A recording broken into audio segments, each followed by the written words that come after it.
What's good? Welcome back to Inside the Green Room with Danny Green. I'm Sure. Harrison Sanford.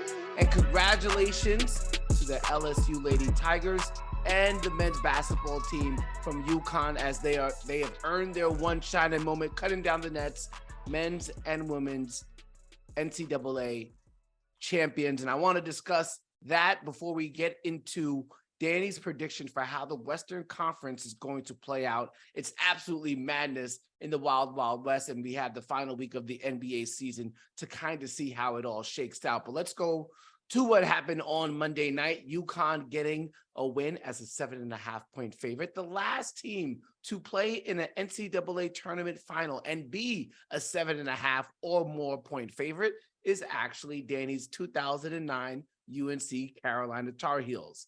UConn ends up winning the game by double digits. Danny's team won their game by double digits. Danny, first and foremost, I have a lot of questions I want to ask you about this, but this is also UConn's sixth national title since 1999, the most of all programs since then. UConn is pretty much established themselves as a blue blood. I'm curious, you of Tar Heel Inc., how do you feel about UConn's rise into that caliber? Because I think they were seen as maybe just a burgeoning program in like the Ray Allen days, but they've now sustained success for so long that they're pretty much a blue blood now for sure. First and foremost, congrats to the LSU Tigers on women's side of basketball for winning a national title, and congrats to the UConn Huskies on the men's side for winning a national title. UConn's been good, and they've always been a big program to me, in my eyes.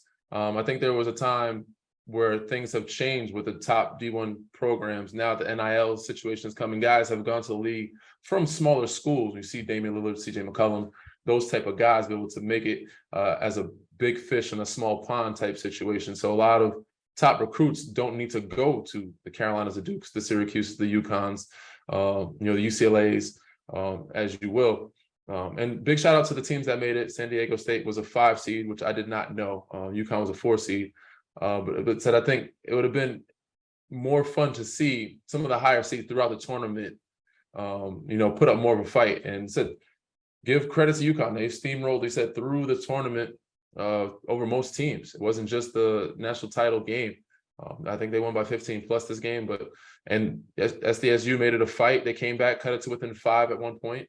So it was a fun matchup, but I would like to see some of those number 1 seeds, 2 or 3 seeds be there, and make it something of a game. Yeah, but the way we are right now in college basketball, I feel like this is going to be the first of many tournaments where you're going to start to see a lot of different types of teams in that Final Four because of the transfer portal, because the NIL.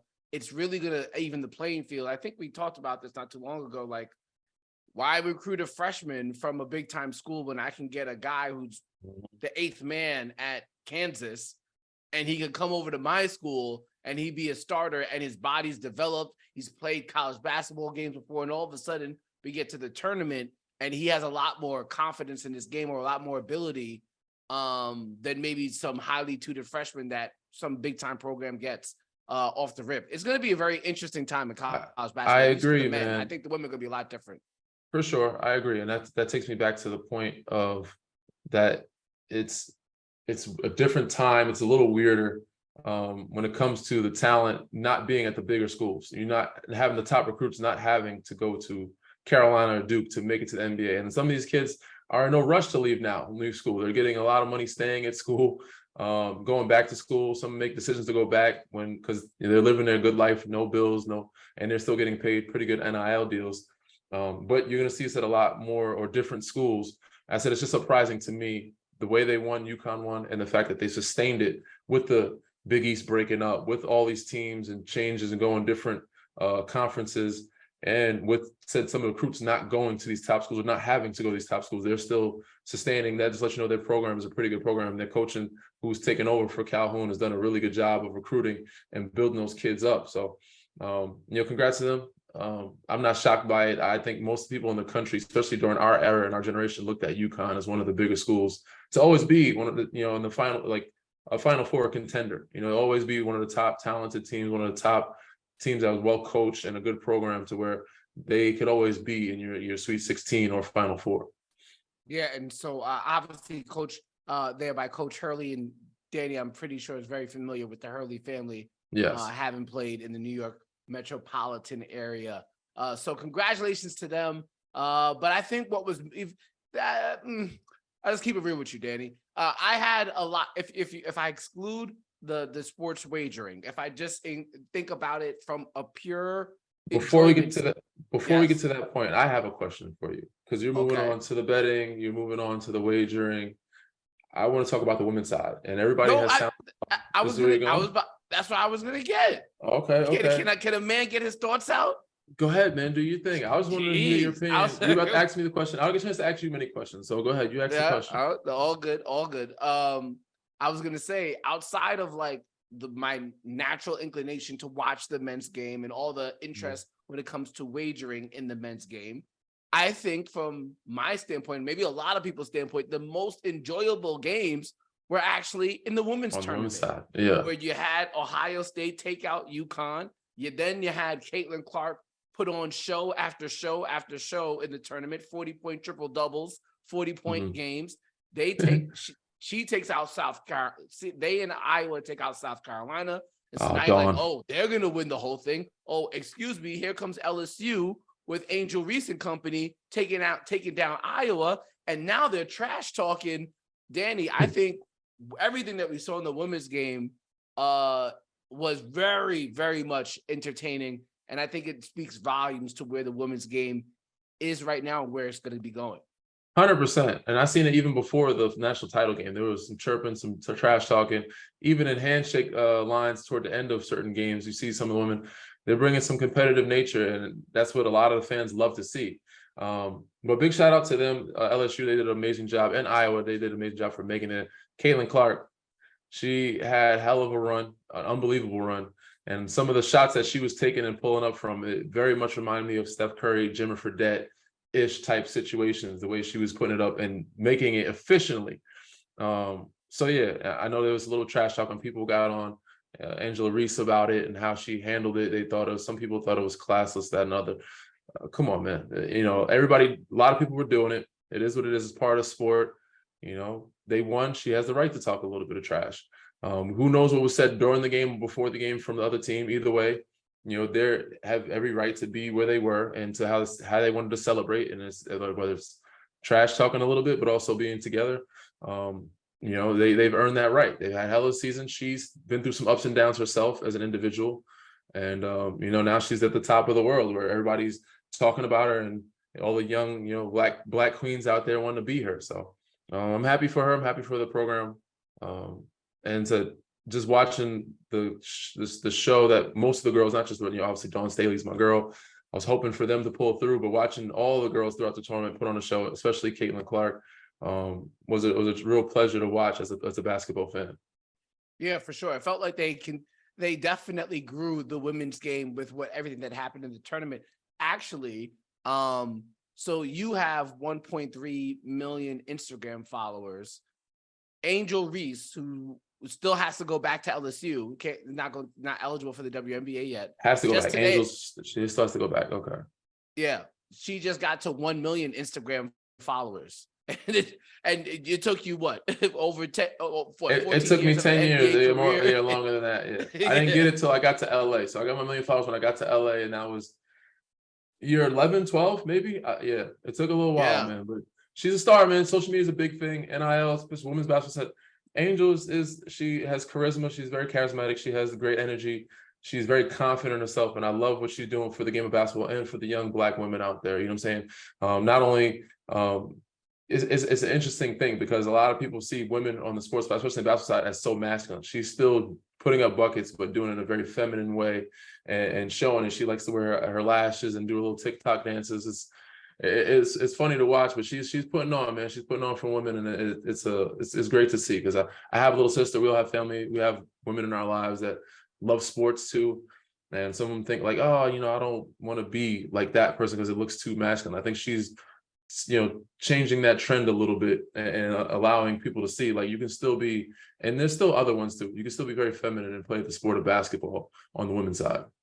Yeah, no, I think a lot of people in America are just going to have to start to adjust to seeing women kind of carry themselves when they're playing sports. I know there's the stereotypical way that women or that people perceive women to act, but we have to remember that like when you're an athlete, a lot of people act differently. I know when I was growing up, my mom thought I was a nice young man, but if she ever watched me play basketball at the park, she would probably feel very differently. What happens Yeah. in between those lines is very different what happens on the court, Danny. You have a different persona, man. I'm sure a lot of people say the same thing about Draymond, Russell Westbrook, Dylan Brooks.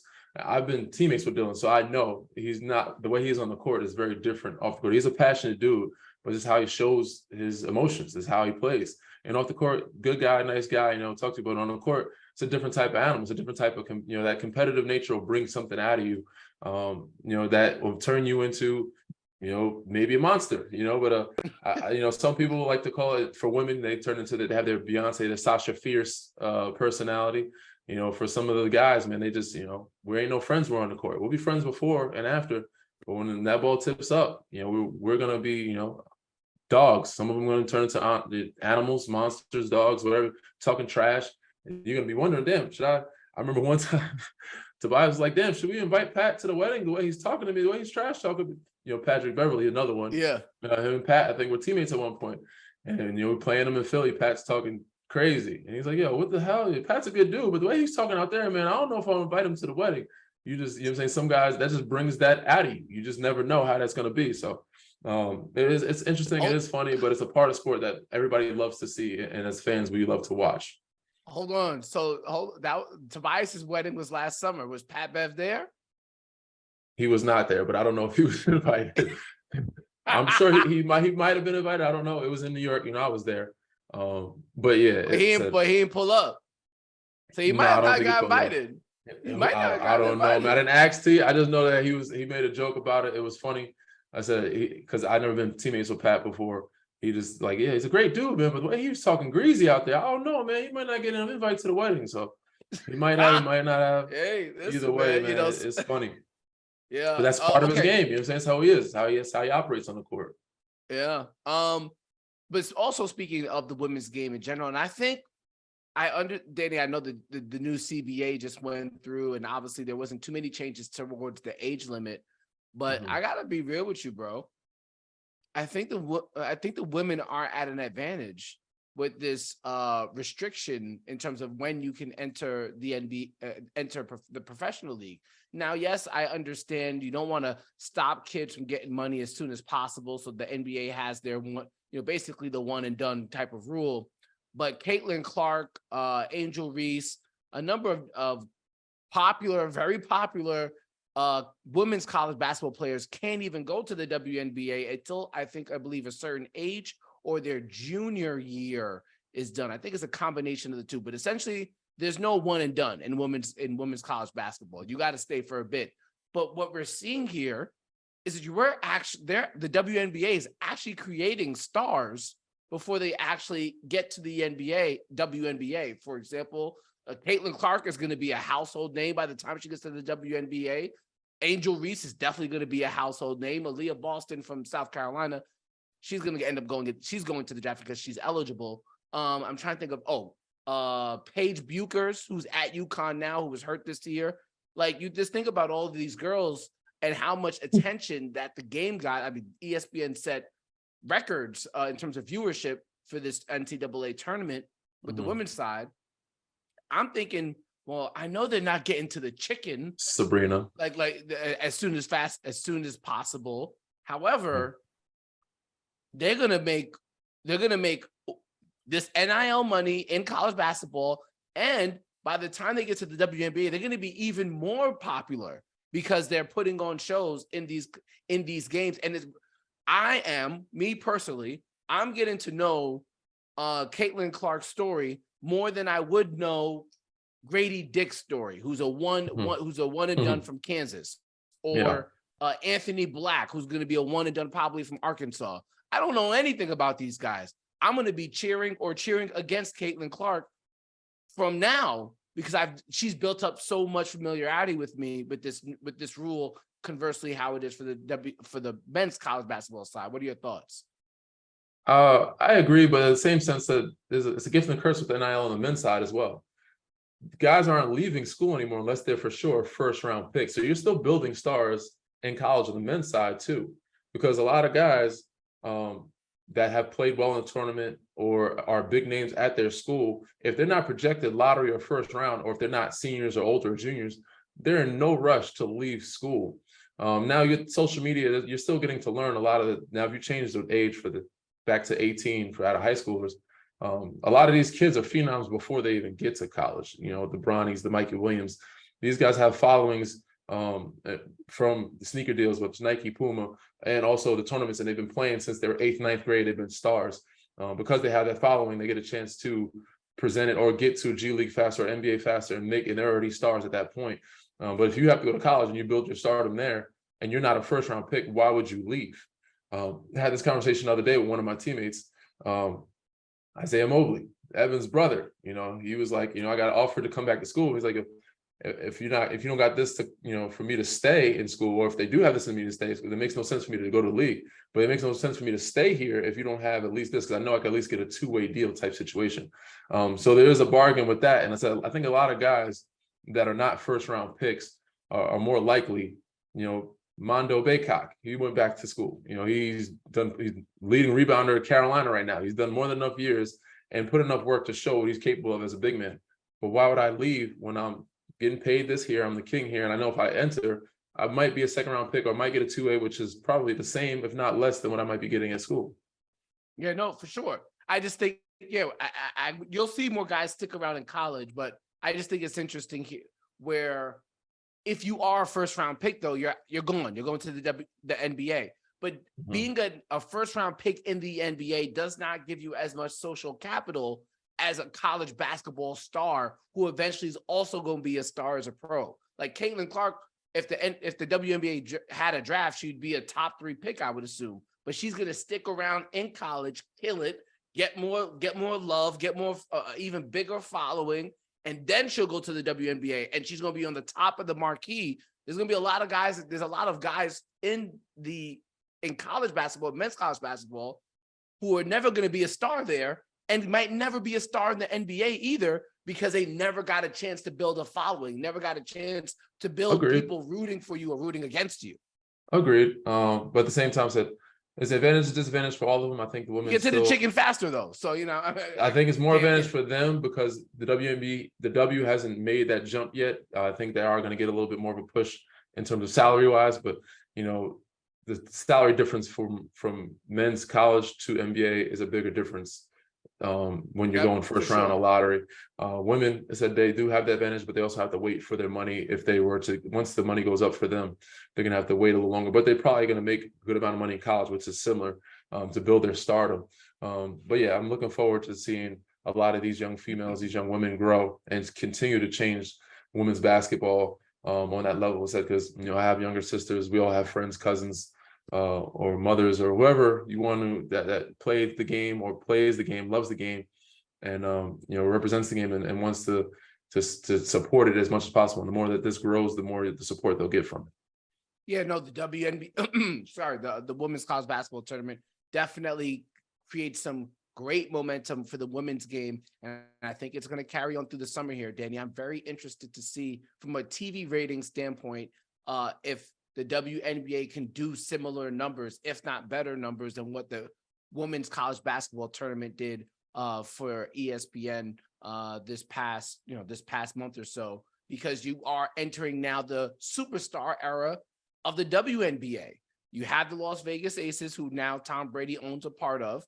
They added Candace Parker along with like Kelsey Plum, who's a very popular player. Obviously, Angel Wilson, a former MVP. She's popular. But what makes it interesting, Danny, is that now you're going to have like East Coast, West Coast beef in the WNBA with superstar teams. I mentioned the Aces, but the New York Liberty got Breanna Stewart this offseason, who's a former MVP from the Seattle Storm, and they already have Sabrina Onyescu. So I just think it's going to be fun. I think it's going to be something for us to keep track of, and something, again, for us to kind of get used to, I believe, with now us having legit superstars in women's basketball in general. I think it's going to be fun. For Maybe, sure. hey, I'm looking Danny, maybe you'll end forward up to it.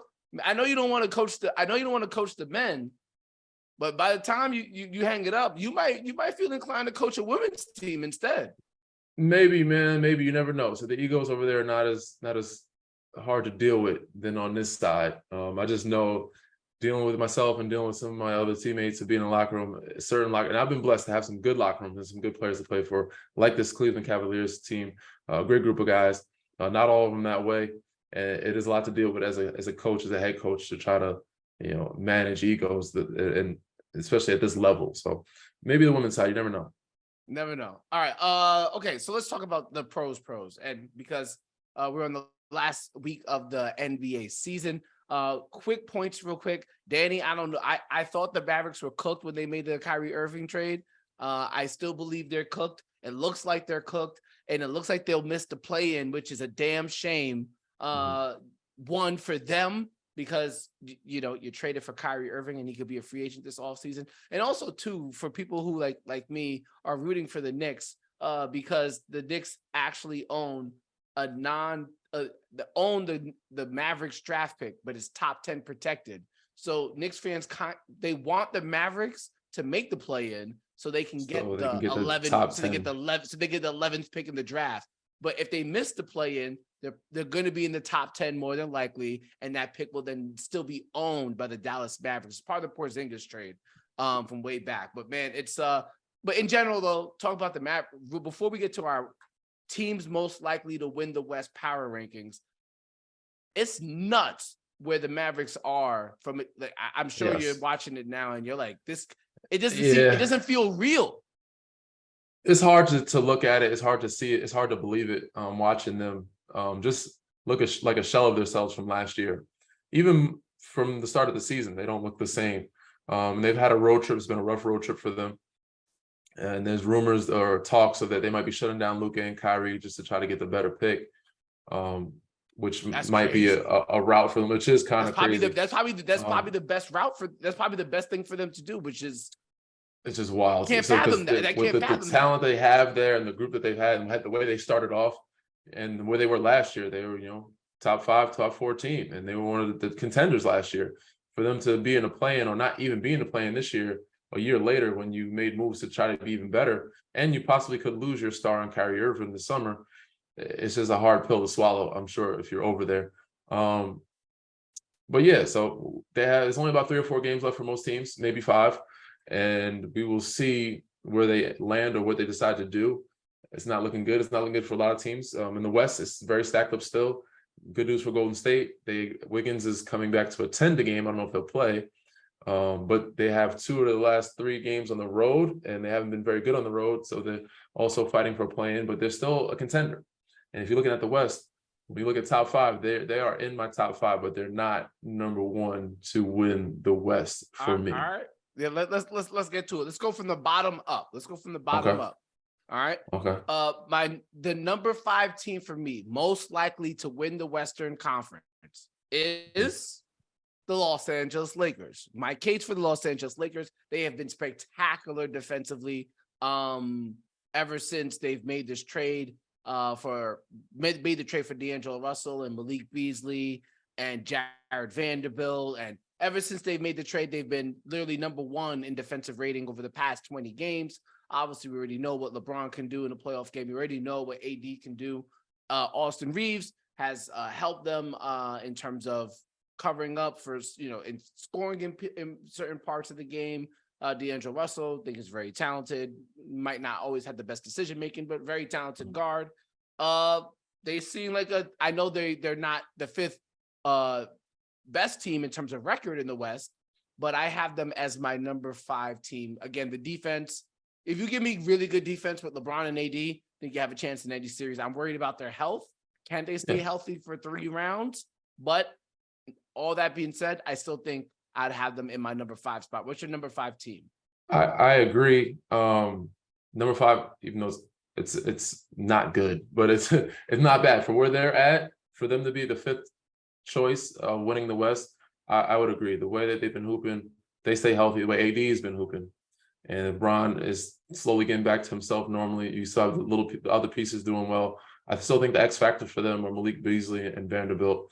The energy those guys bring, Rui, and the other guys that they have on that squad, obviously Austin Reeves, Schroeder. I think those guys can put together some games to where it can help AD and Bron win most teams in the West a 7-game series until they match up the other 4 teams that I have. And number 4 for me is Golden State.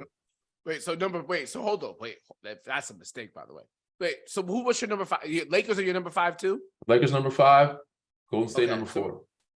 That's okay.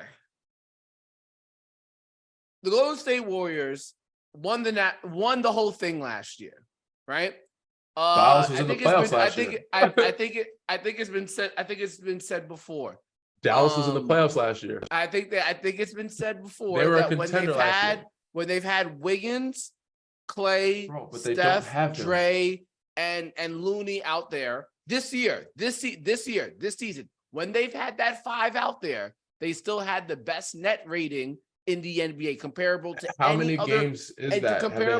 any other lineup that's been out there. They've had how many games? Steve Kerr said that Andrew Wiggins, while he has not been playing, has been working out. You're talking about the same team they're bringing back the same guys. Klay Thompson, a year better and removed from his injury return, feeling a year better. Playing a lot, he has been playing better than he's been a year better. But I mean, their group is not a year better. I just don't think their group is a year better. I don't care how much working out you're doing, unless you're playing with that group. Mind you, I think they have a minimum of games together with that group, and it was probably early in the season. Who's the big difference? You need to be playing with your group. Who's the big difference? They don't have the chemistry. They don't have the depth. They don't have a lot of things. The West has gotten better. The West has gotten deeper. Steph, Clay, Dre, Looney, Poole, Wiggins, Dante DiVincenzo, Kuminga, Gary, and Gary Payton II. That's their top 9. Okay. What's wrong with this? What's wrong? How are there 4 better teams? That's why they're number 4. Top 9 There's 3 better. There's 3 better teams. They're number 4. Okay, so you have them in your number 4. In my 4 spot, I have the Memphis Grizzlies.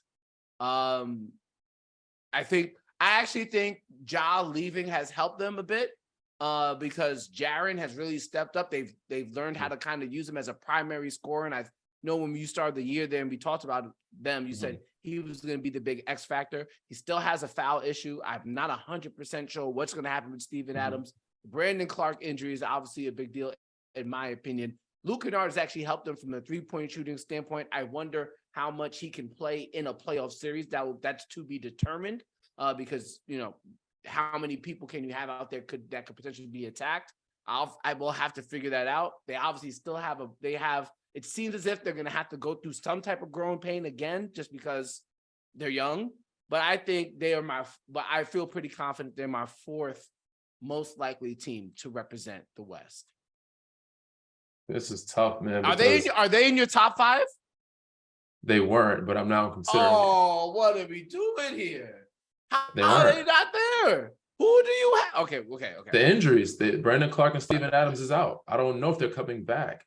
Mind you, I don't know if Paul George is coming back, but I had the Clippers. If Paul George coming back. Paul George is not a report. Last update, Paul George not coming back unless they win the first round. That's the most likely. I think they can get through a first round with him. Scenario. So yeah, I got Clippers at 3. Okay. Let's reset here. So my number 5 Lakers, my number 4 Grizzlies. Your number 5 Lakers. Your number 4 Warriors. I changed my number 5. I got Memphis at number 5. Come on, you see, this is you can't submit the paper after the deadline. Yes, I can. I didn't do. Can I get like a bonus point then for presenting a good argument? Yes, you do. You got a good bonus point. But Memphis number 5, Golden State number 4, number 3 Clippers for me. And then I gotta, even though it's hard to believe. Explain your Clippers pick. You can explain if they're healthy. I just think they have. Mind you, 5, 4, and 3 don't really matter to me. These are teams you're going backwards that are like, I have a better chance than the 2 that I think are going to win. It's not. That doesn't mean they're going to win. They just have a better chance than the other teams that they have. which is cool. I think Clippers have experience. They have the tools. They have to start them. They have the depth of pieces to make a run and to make something happen. If PG comes back after first round, second round is him and Kawhi. They have, off the bench, you have Covington, Norman Powell. You got Eric Gordon over there. They have a lot of depth over there. Plumlee is there now behind Zubac, and they have experience. So Ty Lue has experience. Kawhi and PG, those guys. But Bones is a young kid. Point guard Russ, he's going to take some, but I think they've had some time to make it work. Golden State, reason why they're at number 4 is because they played well together last year, but they've had a lot of time this year to make it happen. They've been very bad on the road. I can't. If you lost 30 games on the road this year, all right. Well, you playing? It's not. They haven't played with the guys. The guys and that they might not play matter. with the guys in the play-in. They might lose in the play-in. They'll be a top 6 seed. So all right. So you got the Clippers. You got the Clippers. I got Lakers at 6 seed. Huh? Golden State's got 2 out of 3 games on the road. They're gonna lose 2 of those games. All they gotta do is steal. Lakers are getting the 6 seed. All right. The Lakers are not getting the 6. All right. Listen. Okay. All right. I'm gonna go going with. So I don't have the Clippers in my top 5. I don't have, and I have the Nuggets in my top 5. I'll tell you why. At least I don't have the Clippers, because more than likely they will be the 5 seed. More than likely the Phoenix Suns are going to be the 4 seed. That means they are going to open the playoffs on the road against Phoenix. I don't think they could beat Phoenix without Paul George. So that's it. That's it. You don't have Paul George against Phoenix in the first round. That's it. You don't have a chance of winning. I don't think Phoenix in the first round. Okay. More than likely going to play the way the seeding is going to shape out. Golden State's going to be the 6 more than likely. And then you'll have the Clippers at the 5, Suns at the 1. And I don't give them any chance in beating the Suns without Paul George. I got the Nuggets at number 3. And part of that is because, a lot of that's because they just have a very good offense. Even though they have the best record in the West, I cannot put them in the top. I could not make them a top 2 team because I don't trust them defensively as we get towards more elite competition. I think Kirk Goldsberry from ESPN put out an article about Nikola Jokic's ability or inability rather yet to protect the rim. It's like an historically bad rate in terms of defending at the rim. And obviously we know you can expose him in pick and roll coverage. I think the problem is, for as much as they need Michael Porter Jr., Nikola Jokic to be great offensively, it hurts them because now you become a target. And for me, it just goes back to I look back at the Raptors team that you played on, or even the Lakers bubble team that you played on. I feel uncomfortable when I have to rely on somebody offensively. When to outscore teams? That can also be a target defensively. It's one thing if you allow somebody to score on you, but if the whole offense is constructed to attack you, then it really takes away the value that you add offensively. It doesn't make you as impactful. Now, again, everybody gets scored on. It's the NBA. But when the game plan is to expose you defensively, I think it really starts to detract from how good an offensive player you are. And that is my major concern with the Denver Nuggets as it pertains to how people are going to attack Jokic in pick and roll coverage or at the rim. I think it's going to hurt them because they're going to have to play him. It's not like you can sit him. You need him offensively. I think it hurts the team in terms of their ceiling. What are your thoughts? I think that they are good enough to outscore most teams in the way Michael Porter Jr. shoots it from 3 and the way he scores in the post and he gets his guys involved. But even on a bad night offensively, I think defensively they're good enough with Aaron Gordon. And I don't think MPJ is that bad of a target. Jokic maybe, but I don't think he can still rebound. He can still affect or change the game with some of his defensive, not all of it, but some of his defensive tactics. I don't think he's a complete, just basket every time. I have them at my number 2. I think this year, I didn't have them as winning it, but I put some respect on their name. I think they have more experience this year. They've been through it. They're the most stable, most healthy team throughout the whole year. And I think they will be that in the playoffs. So I count on them having the second best chances of winning a title coming out of the West behind the Phoenix Suns, if the Phoenix Suns are healthy. Yeah, I understand the Phoenix Suns pick, and actually it would more than likely, it seems as if we're going to get a Phoenix Suns, Denver Nuggets Western Conference semifinal. Okay. Yep, and I actually have the Suns at number 2. And you have Golden State at number 1, of course. I actually put and trust me, I've traditionally been a Golden State hater. I lived in Ohio when they played all those years against the Golden State Warriors and the Warriors went head to head for those 4 straight finals. I was in Ohio for that whole run. I've never really been a Golden State Warriors fan. I rooted for your San Antonio Spurs teams. 100%. I just don't believe that they can stay healthy, man. Sorry. I just don't believe all those guys. Wiggins is probably not going to play in the play-ins if they're in the play-in. He may miss the first round. They're not going to be in the play-in. He has no physical ailment. It was personal reasons. And he's personally taking time. He was working. He was still working out. I trust. Well, listen, they're going to start the playoffs against the Sacramento Kings. They're going to beat the Kings as great without offensively the Kings are. They're going to have Wiggins. Wiggins will play. I'm saying Wiggins might not play that first round, bro. Oh my gosh, he's playing. And I feel like GP is still not himself yet. He's still coming back from that injury. He's not 100% himself. They do have good role players. DiVincenzo's solid. We did this last year with the Warriors. The Warriors were our worst team last year. The Warriors were a worse team. They were a worse team last year. But we didn't see Klay Thompson have these scoring exploits. Andrew Wiggins was pretty much up and down all year. Like, people were upset that he got named an all-star. Jordan Poole had moments. Bro, they were a top team last year. They had better record last year. How are they worst team last year? There's no way they were worse last year. People were in denial. Wiggins got an all-star for sure because he was averaging 20 and they were killing last year. What are you talking about? Because they juked the numbers. They juked the numbers. That's why they had a good record last year. When they were in the playoffs, no way they were. When they were in the playoffs last year, people were like, "Well, they got lucky versus the Grizzlies because of all the injuries, and they got lucky." No, they were a better team. It was a weak Western Conference down, and they had a higher seed. Western Conference. You're saying they're better this year than last year. They lost 30 games on the road. There's no way, and they're damn near to play in. That makes no sense. They're beating the Kings, and then they're gonna have to play more than likely the Grizzlies, depending on who the Grizzlies play in a 2-7 matchup. I think they have. I mean, Grizzlies Lakers could be very interesting. End of the day, I think they still have the best chance, the best recipe to win the whole thing. I think if they are all healthy, nobody doubts that they have a good recipe. They are still the deepest team. No, they're not the deepest team. They're still, you know what? They're still off the bench. They have all one things guy. Equal. They're the best. all things equal. They have the most talent in the Western Conference. They have the system and the formula for it. I don't know about the other part. The other part you're talking about, they don't have the deepest team. No, they have the starting 5. Bro, depends on if you're starting Poole or not. How many teams can play guys that can outside score? Of that. 5. They have 5 guys who are able to score 20 points in a playoff game. Who's the 5?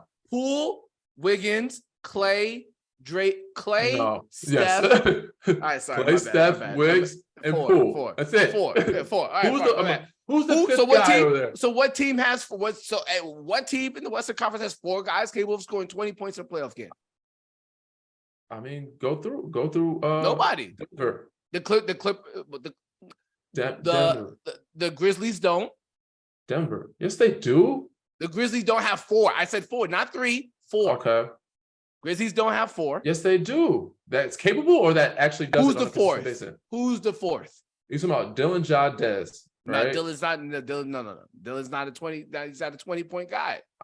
He can score 20 though. He's not capable of scoring 20. We're not putting him in the Wiggins Poole category. No. He's not. So you got 3. I said Denver. No. Phoenix. Denver doesn't have 4. Phoenix. Yes, they do. Jokic, Denver Aaron Gordon, MPJ, Murray. Aaron Gordon, no, stop it. Aaron Gordon is not a 20-point per game scorer in a playoff game. He's not an all-star. In a playoff game, Aaron Gordon is not a 20-point per game scorer. In the playoffs, he's not a 20-point guy. He could get it by accident. He was averaging 18 most of the year before beginning of the year. He was damn near all-star this year. He was the X factor for them. He could average. Not average 20, but he can get you 20 points. The Suns don't even have 4. The Suns don't even have 4. Bro, what? Book, KD, Booker, CP, Ayton. Wait, who? CP can't give you 20? Who? CP? Terrence Ross? No. They have guys, TJ Warren. They have a deep team. He's not scoring 20 points in the playoffs game. Bro, he's done it for 20 years of his life. He's not Maybe doing not it this anymore. year. He's very not capable. Doing it anymore. He's very capable of giving you 20 points. Very capable. There's a lot of teams capable. LA is capable of guys with 20. They can score 20 for you.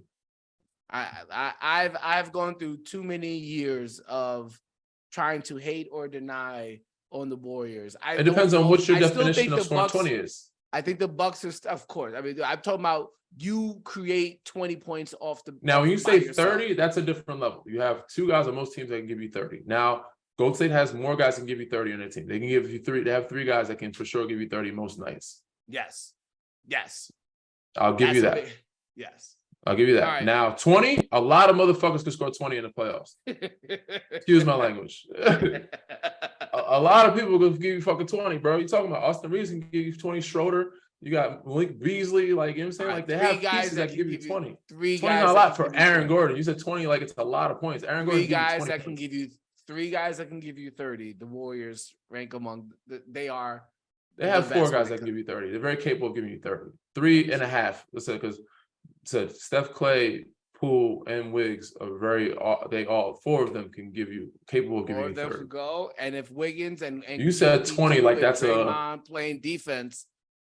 Bro, the defense is not the same as it used to be. There's still gonna be a problem to deal with. The defense is not what it used to be. I'm just as somebody who's won 3 championships before, Danny. I thought you would have had a nice little. I picked the teams that are stably healthy. They're still the champion until the year. I give them respect, bro. They just haven't had it this year. But they've had too many injuries. The popular cliche. They haven't had enough time together, bro. It just doesn't happen like that overnight where you can just throw guys together and be like, all right, yeah, we're going to go back to last year. No, that doesn't happen. All right. Trust me, I did it. We tried to do it in San Antonio sometimes. It didn't work. It doesn't work like that. All right. So here's my list. And Danny, give your list and then please take us home.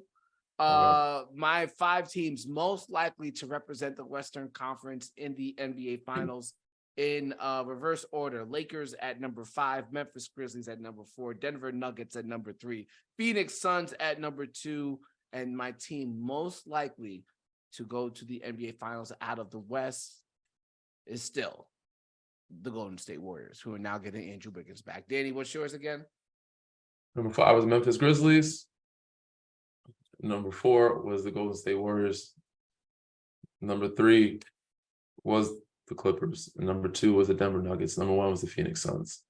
And this is with everybody healthy. I just think that those teams have been the most stable, even though they haven't been stable. That's why they're 4, 5, and 3. Even Phoenix at number 1 hasn't been stable. It's all up in the air. And the reason why I put Denver at number 2 is because they've been the most stable, but it is hard to, trust them. Everybody's said defensively, like you said, it's hard to pick them, but I have them higher up than most people normally would at number 2 because they've been the most stable health-wise and playing-wise throughout the year. Golden State, I said, if they could put it together, I see them making it entertaining in the first, second round. I see them falling short, man. I said, I've been in those territories where we won and then come back and lost to the Clippers in the first round against, we lost when I was in San Antonio. And we had the exact same fucking team coming back. We've had some injuries. We had some things happen. It just doesn't, sometimes it's just not your year. Sometimes it just doesn't go. You don't have enough time to put it together and it just doesn't go your way. Regardless of how much more better one person's gotten better or, how much, just because you were champions last year, it just doesn't happen that way. So we will see. And yeah, we will see it. One way or another, I can't wait for the playoffs, particularly. Oh, I can't wait for it to line up. Yeah, especially in the West. Yeah. The West is gonna be fun to watch, man. I can't wait to play in the East too. Of course, I can't wait to play. I can't wait to see the matchups in the East. It's gonna be a dogfight for the play-ins as well. Atlanta, Miami, Toronto, Chicago. It's gonna be a dogfight, man, to see where they land and who's gonna play. But definitely the West, because it's from from 5 through or 6 through whatever is all separated by 2 or 3 games. Yeah, no, it's gonna be fun for sure. Definitely will have my popcorn ready. All right, we got to get up out of here. When we come back next week, I guess we'll be in playoff season. We'll be looking ahead to the play-in. We'll be looking ahead to the first round of the NBA playoffs. It's the most beautiful time of year. Do us a favor, subscribe, rate, review, and also add 5 stars, please. And we'll see you next week as we really get into what they would call winning time across the NBA. Danny, any last words? Nope, that's it, man. Re-rate, subscribe, review. Let's look forward. I'm looking forward to the playoffs. I know you are, so got about 2 more weeks. I'm sure we'll see you before then, but some great matchups. Boom. See you guys next time.